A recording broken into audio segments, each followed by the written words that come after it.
Timothy Martin and Smith had been acquainted for some time, and Martin had recently introduced Smith to his cousin, Thomas Wayne Akers. On December 18, 1998, Smith's family friend George Slusser had visited Smith at his apartment in Roanoke.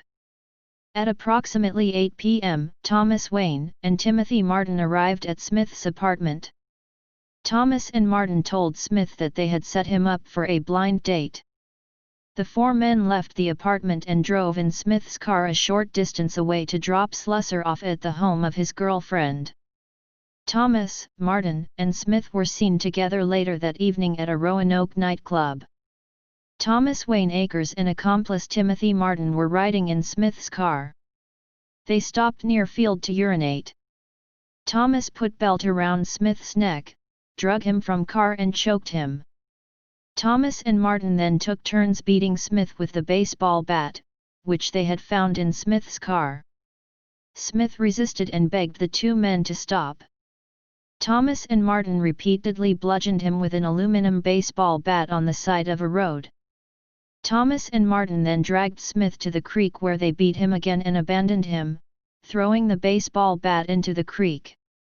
The beating fractured Smith's skull in several places. Smith was found beaten beyond recognition on December 19, 1998 in a Franklin County field.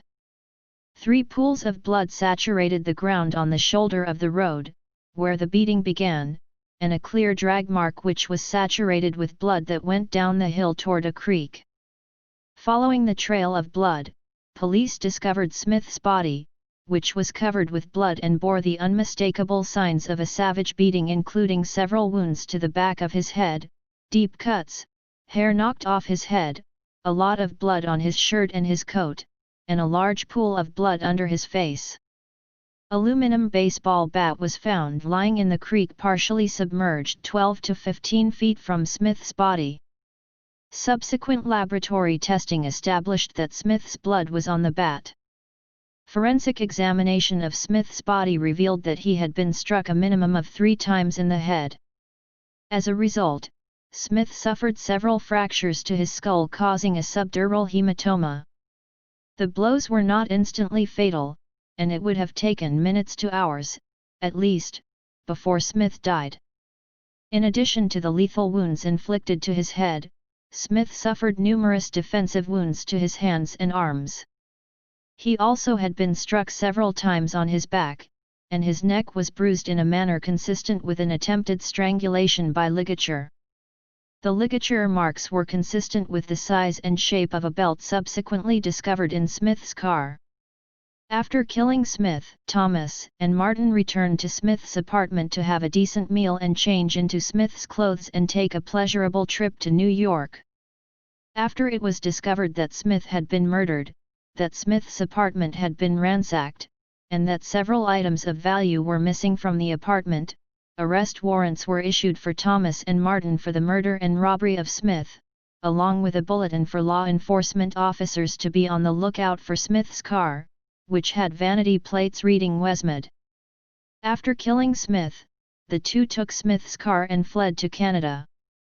They were apprehended in upstate New York near the Canadian border.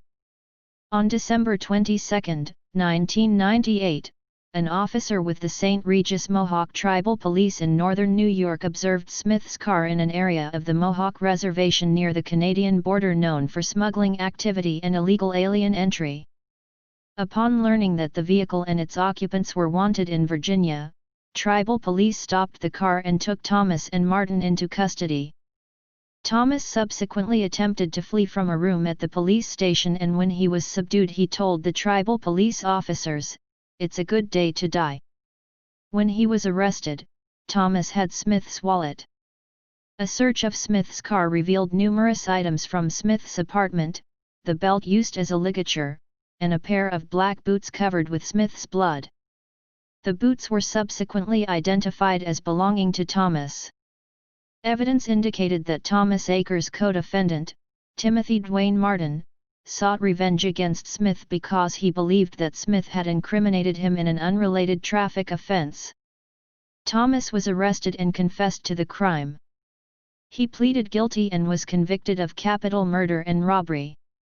In a letter to the judge, Thomas stated he had no remorse or sympathy for killing Wesley Smith and that he would kill again.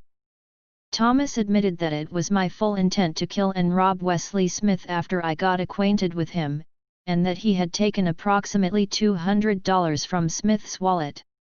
Thomas pled guilty and instructed attorneys not to introduce mitigation. Told judge to give him death penalty and waived all appeals. Thomas also had committed 32 assaults against other prisoners and correctional officers while in prison. Based on the record, the judge sentenced Thomas to death. Thomas Wayne Akers was executed by lethal injection in Virginia on March 1, 2001.